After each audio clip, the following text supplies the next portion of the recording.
우리 이 시간 다 함께 하나님 말씀을 보도록 하겠습니다.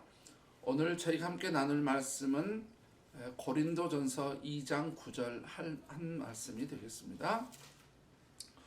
고린도전서 2장 9절입니다.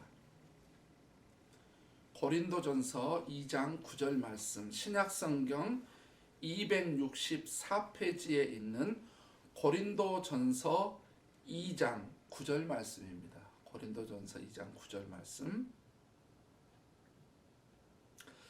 자, 우리 이 시간 다 함께 읽도록 하겠습니다. 한 구절이기 때문에 우리 성경을 다 함께 펴시고 고린도전서 2장 9절 말씀 다 같이 읽도록 하겠습니다. 시작. 기록된 바 하나님이 자기를 사랑하는 자들을 위하여 예비하신 모든 것은 눈으로 보지 못하고 귀로 듣지 못하고 사람의 마음으로 생각하지도 못하였다 함과 같으니라. 아멘. 저는 오늘 본문 말씀을 통해서 하나님께 은혜를 받으려면 라고 하는 제목으로 여러분과 함께 말씀을 나누겠습니다. 기도하고 시작합니다. 하나님 아버지, 이 시간 주의 성령께서 말씀 가운데 역사하여 주시길 원합니다. 전하는 저와 듣는 우리 모두가 오로지 성령의 조명하심과 계시함과 은혜로 인하여 깨닫게 되고 선포되어지고, 그래서 오로지 하나님의 말씀이 하나님 말씀 되게 하시고, 오로지 주님만 나타나고 주님의 뜻만 나타나고, 그리하여 우리가 주님 앞에서 더욱더 말씀을 통해서 하나님을 제대로 알아가는 귀한 시간 되게 하여 주시옵소서. 예수님의 이름으로 기도드렸습니다. 아멘. 여러분, 우리가 삶을 살다 보면 이 본질이라고 하는 부분에 있어서 많은 생각을 하게 되지요. 본질이 이긴다. 그리고 많은 요즘 쓰여진 책들 가운데 보면은 이 본질이라고 하는 이야기가 많이 거론되어지고 있는 것을 보게 됩니다. 아주 중요한 이슈가 되고 있는 것이죠. 자, 본질 이야기를 나와서 먼저 여러분, 스포츠에서 이 축구의 본질 또는 축구의 3대 요소, 여러분 축구가 축구다워지고 축구를 통해서 굉장히 실력이 향상되려면은 축구에 있어서는 세 가지 본질이 있습니다. 뭐냐면은 기술이죠. 두 번째가 체력이고, 세 번째는 팀워크입니다.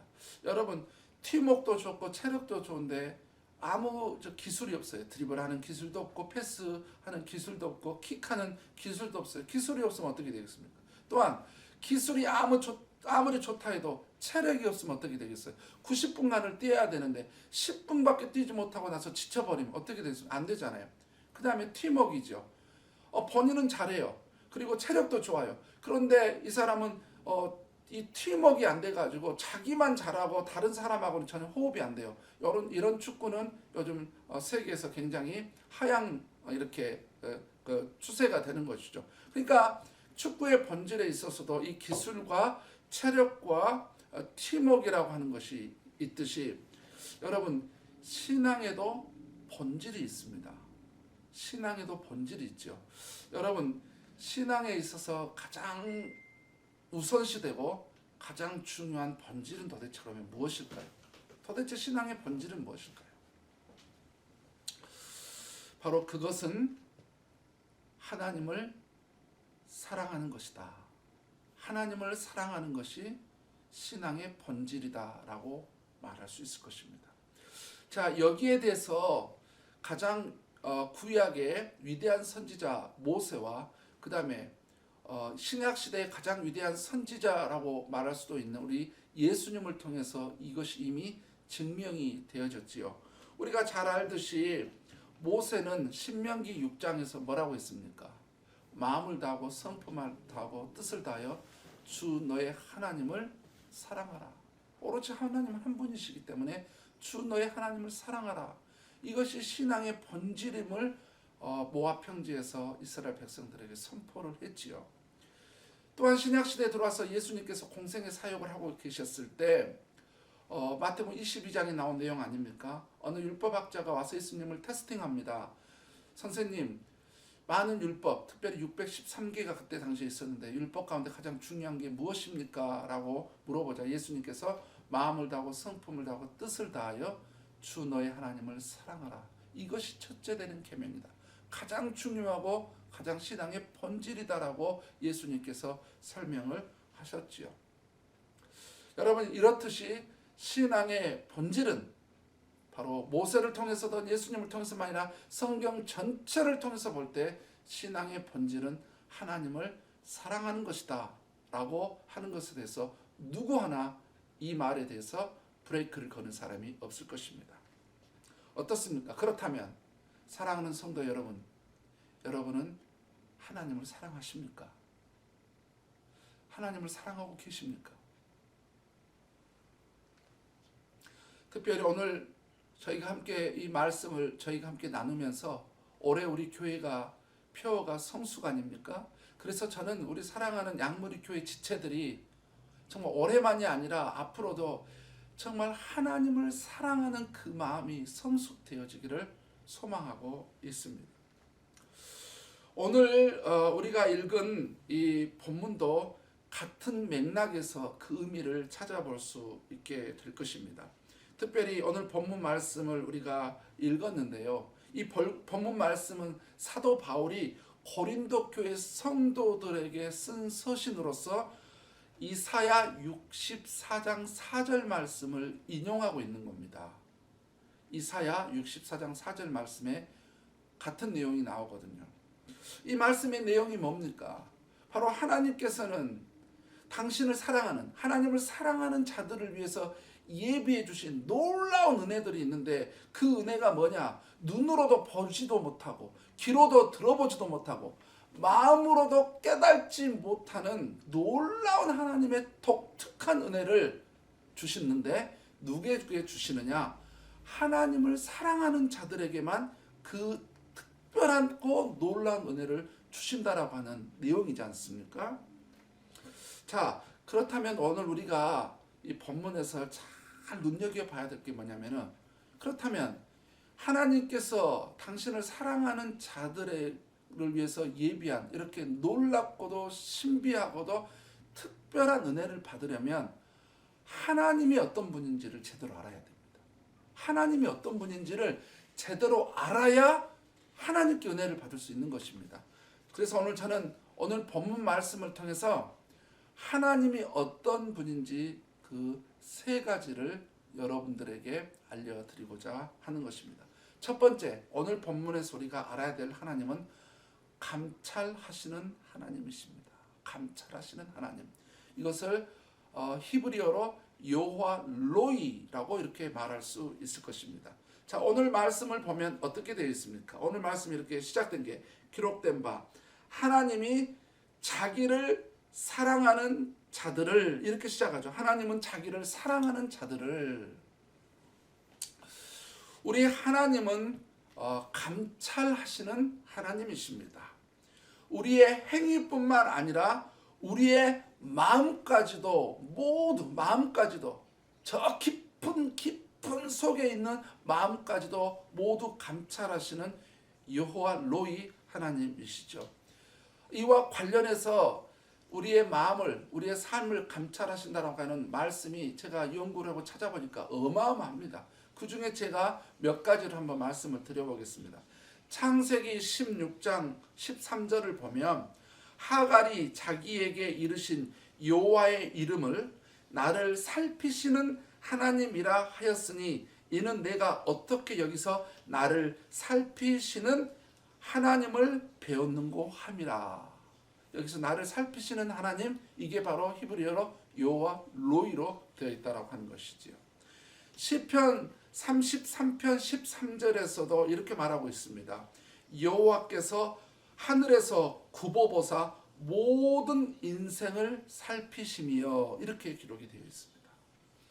시편 4절에서도 이렇게 말하고 있지요. 악인은 그의 교만한 얼굴로 말하기를 여호와께서 이를 감찰하지 아니하신다 하며 그의 모든 사상에 하나님이 없다 하나이다. 악인들은 교만해서 뭐라고 말을 하냐면은 하나님이 뭘 이 같은 것을 하나님께서 다 감찰해? 하나님은 감찰하지 않으셔. 왜냐? 하나님은 안 계시니까 라고 이렇게 악인들은 이렇게 말을 한다는 것이죠. 그러니까는 더 큰 악을 짓겠지요. 왜냐하면 하나님 없다고 생각을 하니까. 그래서 하나님이 감찰하지 않는다고 생각을 하니까. 그러나 우리 하나님은 감찰하시는 하나님이시죠.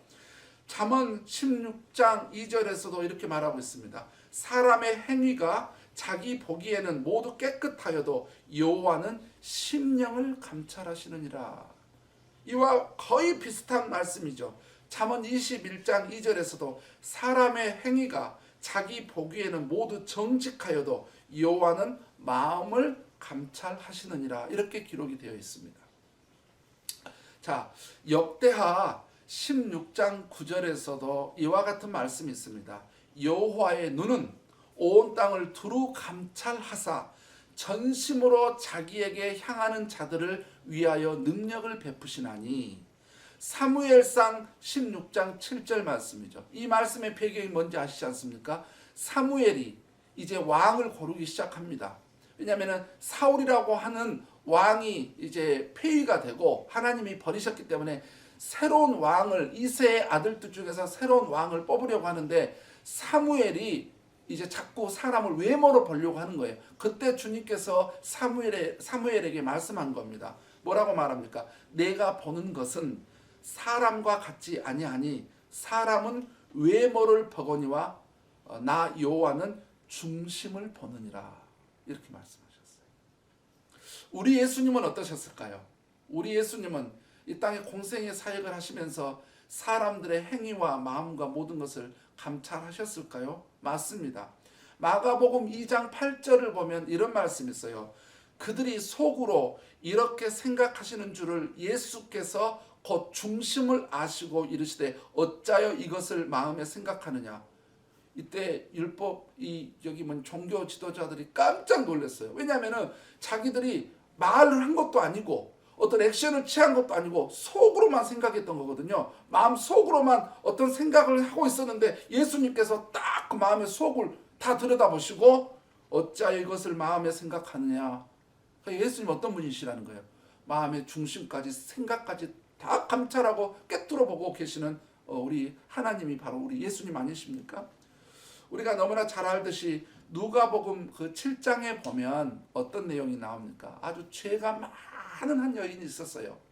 엄청난 죄가 많이 있었는데 이 여인은 뭐 직업이 아마 추측으로는 어떤 것인지는 아마 되어집니다. 근데 많은 죄가 있는데 이 여자에게는 또 뭐 또 있었냐면 죄만 많은 게 아니라 귀한 향유 옥합이 하나 있었어요. 이 여자에게. 막달라 마리아하고는 또 다른 여자, 어떤 한 여자가 있었어요. 근데 이 여자가 너무 죄가 많아요. 너무 죄가 많습니다. 그러니까 어느 날 예수님께서 그 동네에 오신다는 이야기를 듣고 예수님께 그 향유 옥합을 가지고 갑니다. 그리고 나서 뭐냐면은 감히 얼굴도 들지 못하고 완전히 납작 엎드려가지고 바닥에 완전히 엎드려가지고 얼굴도 들지 못한 채 예수님의 발에 뭐냐면은 향유 옥합을 붓습니다. 그리고 나서 향유 옥합만 푼 게 아니라 붓고 나자 이 여인의 눈에 눈물이 얼마나 많이 흘립니다.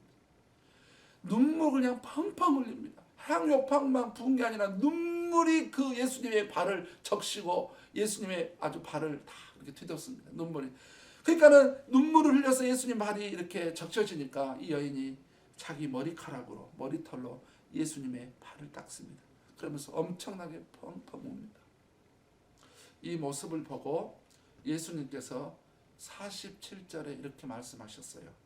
이는 그의 사랑함이 많음이라 라고 예수님께서 이렇게 말씀하셨어요. 이 여인은 예수님 제가 당신을 사랑합니다. 사랑합니다 라는 말을 하지 않았어요. 말을 하지 않았어요. 그리고 누구에게 나는 예수님 사랑한다고 말을 하지 않았어요. 그런데 이 여인은 옥합을 갖다 부고 눈물을 쏟으면서 머리카락을 닦았는데 예수님은 그 여인의 중심을 받은 거죠. 그래서 베드로에게 말을 한 거예요. 이 여인은 나를 많이 사랑한다. 그래서 저 여인이 자기 죄 때문에 너무너무 눈물을 흘리고 있고 자기의 가장 귀한 것을 나한테 와서 드리는 것은 바로 나를 많이 많이 사랑하기 때문이다라고 예수님께서는 그 마음의 중심을 다 보고 계셨다는 거예요. 그렇다면 오늘 본문 말씀을 근거로 하여 볼 때 하나님께서는 우리의 어떤 마음을 감찰하고 계실까요? 오늘 그 말씀을 근거, 하나님은 자기를 사랑하는 자들을 위하여 예비한 모든 것은 이랬을 때 하나님께서는 도대체 그러면 우리의 어떤 마음을 감찰하실까요? 오늘 말씀을 근거로 하여 볼 때 맞습니다. 하나님은 하나님의 놀라운 은혜를 주시기 위해서 누가 진심으로 하나님을 사랑하는지를 항상 감찰하고 계십니다. 누가 진심으로 전심으로 온 마음과 뜻과 정성을 다하여 하나님을 사랑하는가 사랑하지 않는가. 누가 이 지구상에 이 지구의 많은 사람들 중에 이 빅토리아 사람들 중에 양무리 교회 지체들 가운데 누가 나를 사랑하는가, 누가 나를 전심으로 사랑하는가, 그 마음을 항상 감찰하고 계시다는 사실인 것입니다. 베드로에게 물으셨던 것처럼 아무개여 그대가 나를 사랑하느냐라고 물으신다면 여러분 어떻게 답변하시겠습니까? 저는 우리 양무리 교회 지체 모든 분들이 제가 주님을 사랑하는지 제 마음을 주께서 아시지 않습니까? 라고 고백할 수 있는 여러분이 되시기를 바랍니다. 우리 하나님을 누가 사랑하고 있는지를 감찰하시는 하나님이세요. 그래서 하나님은 자기를 사랑하는 자들을 위하여 이렇게 말씀하고 있는 것이죠.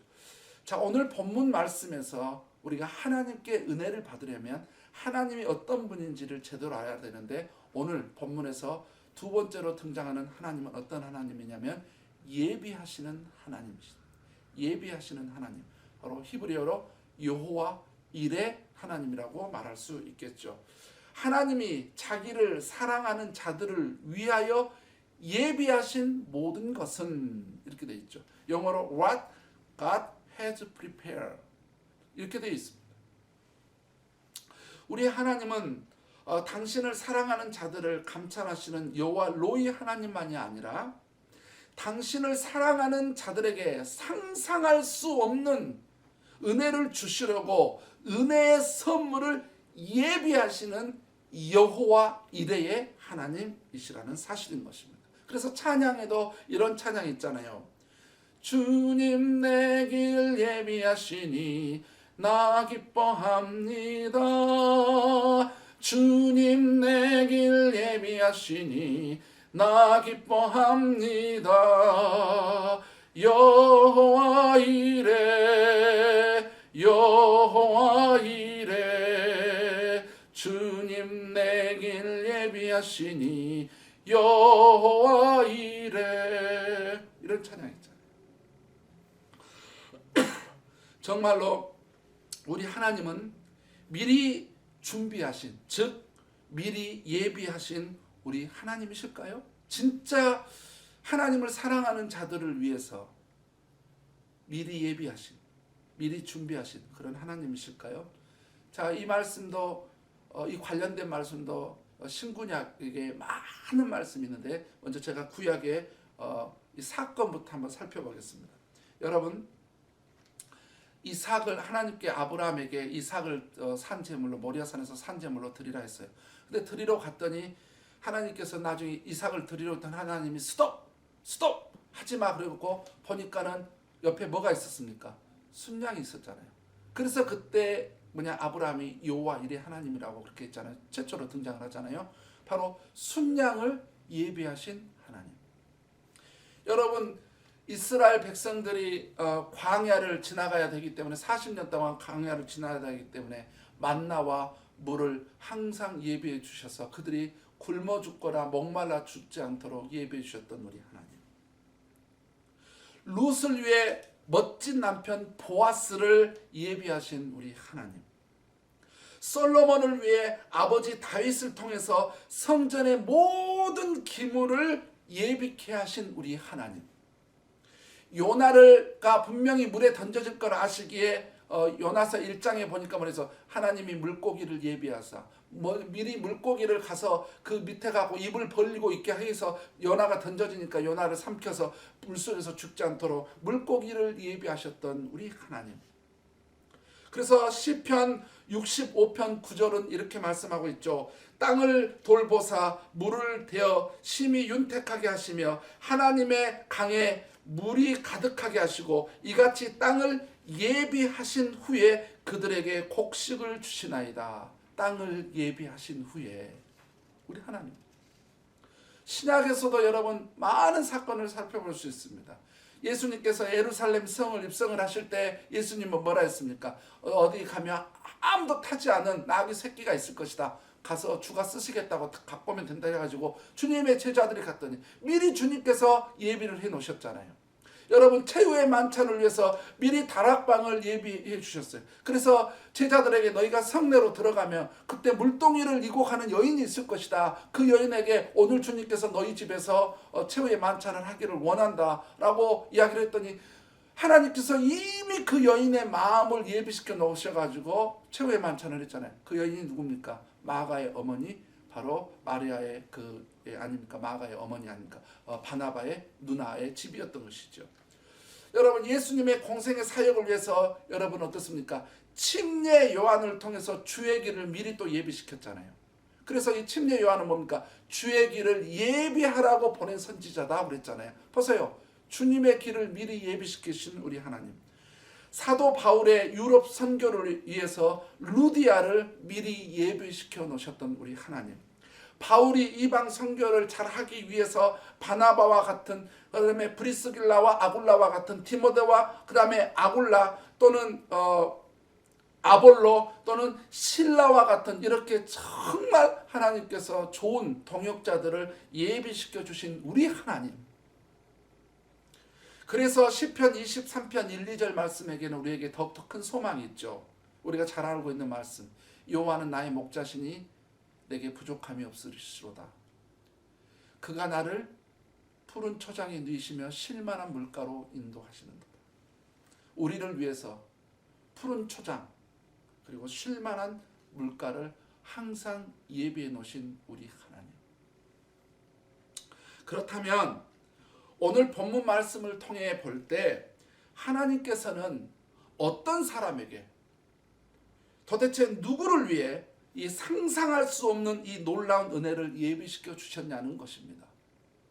누구를 위해서, 어떤 사람을 위해서 이렇게 예비시켜 주시느냐라고 하는데 바로 오늘 본문 말씀의 중요한 그 영적 원리를 여러분이 깨달아야 되는데 정답은 바로 하나님을 사랑하는 자들을 위해서. 하나님을 사랑하는 자들을 위해서 하나님께서는 놀라운 은혜를 예배해 주신다는 것입니다. 아무에게나 누구에게나 예배해 주신 것이 아니라 바로 하나님은 자기를 사랑하는 자들을 위하여 예비하신 모든 것은 바로 하나님께서 이 놀라운 상상할 수 없는 은혜를 주시고자 하는데 그것을 예비시키는 것은 누구를 위해서 예비시키냐면 바로 하나님을 사랑하는 자들을 위해서 예비시켜 주신다는 겁니다. 자, 오늘 본문 말씀을 통해서 우리가 하나님께 은혜를 받으려면 하나님이 어떤 분인지를 알아야 되는데 마지막으로 오늘 우리가 볼 수 있는 하나님은 은혜를 베푸시는 하나님이시라는 겁니다.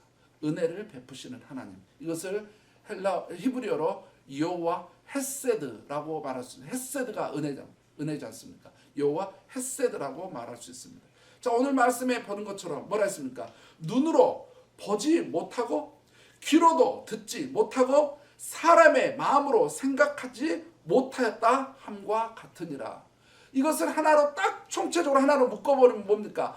상상할 수 없는 놀라운 하나님의 독특한 은혜. 바로 이 은혜를 주시는 분이 바로 우리 하나님이시라는 사실인 것입니다. 우리는 여호와 로이, 여호와 일의 하나님만이 아니라 마지막으로 여호와 헤세드라고 하는 은혜를 베푸시는 하나님을 잘 알아야 될 것입니다. 우리 하나님은 정말로 은혜를 베푸시는 하나님이실까요? 진짜 우리에게 놀랍고 신비롭고 상상할 수 없는 그런 은혜를 베푸실 수 있는 하나님이실까요? 맞습니다. 우리 하나님은 당신의 자녀들에게 은혜를 베푸시는 하나님이시죠. 사실 하나님의 은혜가 아니면 살아갈 수가 없잖아요. 근데 하나님께서 정말 그래서 이 은혜를 베푸시는 하나님임을 우리가 깊이 인식하고 알아야 되겠죠. 자, 여기에 은혜를 베푸시는 하나님에 대해서도 많은 말씀들이 있습니다. 시편 86편 15절을 보면 그러나 주여 주는 긍휼히 여기시며 은혜를 베푸시며 노하기를 더디하시며 인자와 진실이 풍성하신 하나님이시오니 이렇게 말씀하고 있고요. 열왕기상 8장 23절에서는 이렇게 이야기하고 있습니다. 이스라엘 하나님 여호와여 상천하지에 주와 같은 신이 없나이다. 주께서는 온 마음으로 주의 앞에서 행하는 종들에게 언약을 지키시고 은혜를 베푸시나이다. 이렇게 되어 있어요. 우리가 너무나 잘 알고 있는 이 십계명 속에 들어있는 출애굽기 20장 6절에서는 뭐라고 말하고 있습니까? 나를 사랑하고 내 계명을 지키는 자에게는 천대까지 은혜를 베푸시느니라. 은혜를 베푸시느니라. 이렇게 말씀하고 있습니다. 자, 이상의 말씀들만 아니라 성경에 수없이 기록된 내용들을 통해서 볼 때 우리 하나님은 헤세드, 즉 은혜를 베푸시는 하나님이 분명한 사실인 것입니다. 그런데 우리 하나님께서 아무에게나 누구에게나 은혜를 베푸시냐는 겁니다. 그럴까요? 과연 아무에게나 누구에게나 하나님을 그냥 믿는다면 누구에게나 다 은혜를 베푸실까요? 이 놀랍고 상상할 수 없고 독특한 이 하나님의 은혜를 누구에게나 아무에게나 이걸 베푸시냐는 거예요. 아닙니다. 그래서 우리는 출애굽기 33장 19절 말씀을 잘 이해해야 되겠죠. 나는 은혜 베풀 자에게 은혜를 베풀고 긍휼히 여길 자에게 긍휼을 베푸느니라. 그러니까 아무에게나 긍휼을 베푼 게 아니고 아무에게나 은혜를 베푼 게 아니라는 겁니다. 베풀 자에게 베풀고 줄 자에게 준다는 겁니다. 우리가 본문 말씀을 근거로 하여 볼 때 기억해야 할 것은 하나님께서는 당신을 사랑하는 자들에게 은혜를 베풀어 주신다라고 하는 것. 하나님은 자기를 사랑하는 자들을 위하여 예비하는 모든 것은 눈으로 보지 못하고 귀로도 듣지 못하고 사람의 마음으로 생각하지 못했던 것 같으니라. 상상할 수 없는, 마음으로 깨달다, 영어로 말하면 상상할 수 없는 은혜라고. 이 모든 걸 보면 이렇게 놀랍고도 신비롭고도 독특한 이 하나님의 은혜를 바로 하나님을 사랑하는 자들이 누리는 축복인 것이지요. 하나님께서 당신을 사랑하는 자들에게 베푸시는 도대체 은혜는 어떤 은혜입니까? 오늘 본문에 나왔듯이 어떤 은혜입니까? 눈으로 보지 못하고 귀로도 듣지 못하고 마음으로도 상상하지 못한 이런 은혜. 자신의 생애에, 자신의 삶에, 자신의 인생에 상상할 수 없는 놀라운 은혜를 하나님께서는 당신을 사랑하는 자들에게 주신다는 것입니다. 그럼 성경에 진짜 그런 인물들이 있을까요? 하나님을 사랑해서 한결같이 하나님을 사랑한다고 고백했던 그들에게 하나님이 주었던 은혜를 볼까요? 여러분, 다윗 보십시오. 나의 힘이 되신 여호와여, 내가 주를 사랑하나이다. 여러분, 이 다윗은요, 어렸을 때부터 죽을 때까지요, 하나님을 사랑하는 마음이 식지를 않았어요. 그래서 그는 상상할 수 없는 놀라운 하나님의 은혜를 경험했죠. 이스라엘의 왕, 지금도 이스라엘의 가장 존경받는 왕 누구냐면 데이비드 아닙니까? 다윗이 그런 사람입니다. 언제 자기가 그렇게 위대한 왕이 될 것이라고 상상이나 해봤겠어요. 그는 하나님을 사랑하는 마음뿐이었거든요. 그렇게 살아왔었거든요. 여러분, 솔로몬 있잖아요. 여러분, 세계에서 가장 인류 역사의 가장 지혜로운 왕 솔로몬. 그래서 여러분, 가장 놀라운 이 지혜를 받는 게 언제 받은지 아세요? 여러분, 그가 지혜를 먼저 받았을까요? 그래서 사랑했을까요? 사랑을 먼저 해서 지혜를 받았을까요? 여러분, 열왕기상 3장에 보면 솔로몬이요, 아직 하나님으로부터 지혜를 받기 전에 솔로몬이 여호와를 사랑했다라고 기록이 되어져 있습니다. 그러니까 솔로몬이요, 먼저 하나님을 사랑한 사람이에요. 어렸을 때 정말 주님을, 하나님을 사랑하는데 그 사랑하는 마음이 있으니까 일천번제를 드렸고, 일천번제를 드려서 하나님이 만났고, 만났기 때문에 하나님 앞에 은혜를 받은 거예요. 그러니까 그 시작점이 뭐였냐? 바로 사랑이었어요. 그러니까 하나님을 사랑한 것뿐이었는데 어느 날 보니까 자기가 세계에서 가장 지혜로운 왕이 됐고 부귀영화를 누리고 있는 왕이 되어 있더라는 거예요. 여러분 다니엘 보십시오. 다니엘이요 얼마나 주님을 사랑하는 사람이었는지 다니엘서 9장에 보면 저기 나와 있습니다. 그런데 정말 다니엘의 열망과 소망은 뭐였습니까? 자기가 죽기 전에 자기 민족이 다시 자기 유대 땅으로 가나안 땅으로 다시 돌아가서 거기서 다시 성전을 짓고 나라가 다시 귀환하는 거였잖아요. 그래서 그런 70년 동안 하루에 3번씩 이걸 놓고 기도를 했잖아요. 20대부터 그가 90세 다 될 때까지 70년 동안을 그가 기도를 했단 말이죠. 그러면 그가 정말 상상하지도 못하는 하나님으로부터 놀라운 은혜, 정말 하나님으로부터 독특한 은혜를 그가 경험했을까요? 했습니다. 다니엘은요 자기가 죽기 전에 이스라엘 백성들이 바벨론의 포로로 잡혀든 이스라엘 백성들이 유대에 가가지고 거기서 성전을 짓고 다시 회복되어 하나님과 좋은 관계를 맺고 있는 이 장면을 이 다니엘이 봤어요. 상상할 수 없는 은혜. 남의 나라 포로로 잡혀가고 있던 나라인데 하나님을 얼마나 사랑했는지 그걸 보았단 말이죠. 여러분 사람 낚는 어부, 너희가 나를 사랑하느냐? 얘가 주님 사랑하는 주님께서 아시지 않습니까? 라고 했던 늘 주님을 사랑했던 베드로. 여러분 언제 베드로가 사랑 낚는 어부가 됐겠어요? 가장 수제자가 됐겠습니까? 이렇게 유명한 피터라고 하는 이렇게 유명한 주님의 수제자가 됐겠어요? 그가 상상할 수 없는 어부가 그냥 고기를 갈릴리 바다에서 고기 잡는 잔뼈가 굵은 어부로서 삶을 살았던 사람이 이렇게 위대한 하나 주님의 종이 되고 사도가 되고 사랑나는 어부가 돼서 자기가 상상을 해봤겠어요? 근데 베드로는 뭐냐면 주님을 너무나 사랑했던 사람이었습니다. 여러분 우리가 너무나 잘 알고 있는 이방인의 사도로서 여러분 세계 선교를 했던 사도 바울. 언제 자기를 통해서 세계에 있는 많은 이방인들이 주님께 돌아오고 많은 교회들이 세워지는 것 사도 바울이 자기 생애에 상상이나 해봤겠어요? 그런데 그가 주님을 만나고 나서 우리 사도 바울은요 정말 주님을 사랑했던 사람이에요. 정말 주님을 사랑한 사람입니다. 그러니까 번역을 통해서 어떻습니까? 얼마나 많은 교회들이 세워졌습니까? 얼마나 많은 영혼들이 주님 앞에 돌아왔습니까? 상상할 수 없는 놀라운 은혜를 경험한 거죠.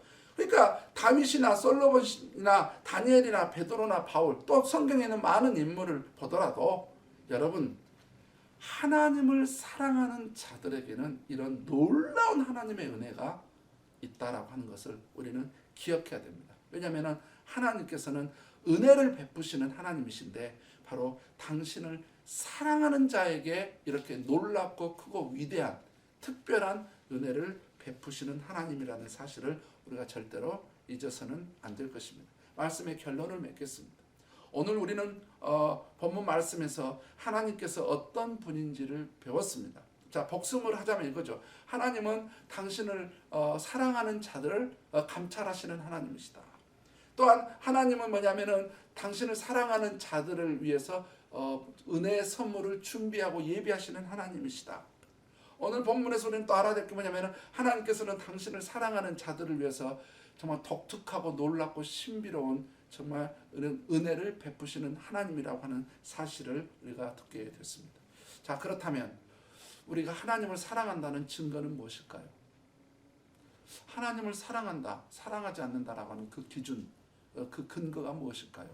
여기에 대해서도 제가 서론에 신앙의 본질에 대하여 모세와 예수님께서 말씀하셨듯이 예수님을 사랑하는 증거로서 바로 이 부분도 모세와 예수님이 말씀을 해줘요. 모세는 뭐라고 했냐? 출애굽기 20장 6절에서 제가 이게 십계명 속에 들어있다고 그랬죠. 거기에 뭐라고 들어있냐면 십계명 속에 들어있어요. 뭐냐? 나를 사랑하고 내 계명을 지키는 자에게는 천대까지 은혜를 베푼다 했잖아요. 그러면 나를 사랑하고 내 계명을 지키는 자, 즉 뭐냐면은 주님을 사랑한다는 것은 즉 주님의 계명을 지키는 것이다라고. 예수님께서는 뭐라고 말씀하셨습니까? 성령의 말씀에 있는 것처럼 나를 사랑하는 나의 계명을 가지고 지키는 자라야 나를 사랑하는 자니 그랬잖아요. 그래서 이 가장 신앙의 본질을 알려줬던 모세와 예수님, 그리고 예수님을 하나님을 사랑한다는 증거가 뭔지를 가장 실제적으로 가르쳐줬던 모세와 예수 그리스도를 통해서 알 수 있는 공통점의 영적 원리는 뭐냐면은 예수님을 사랑하는 증거는 바로 하나님의 말씀에 순종하는 것이다 라고 하는 사실인 것이죠. 그래서 하나님은 자기를 사랑하는 자들에게 은혜를 베푸신다는 것은 곧 하나님의 말씀에 순종하는 자에게 은혜를 베푸신다는 말과 동일한 영적 원리가 될 것입니다. 이렇게 어려운 시기에, 참 힘들고 어려운 시기에 사랑하는 우리 양무리 지체 가족 여러분, 여러분들이 이런 삶의 다양한 어려움들을 극복할 수 있는 또 하나의 솔루션, 해법이 뭐냐? 바로 하나님을 전심으로 진심으로 깊이 사랑하는 것입니다. 그래서 저는 우리 양무리교회 성도들이 정말 주님을 사랑하는 그 마음이 매일매일 날마다 새로워지고 더 성숙해 가기를 주님의 이름으로 축복합니다. 기도하겠습니다.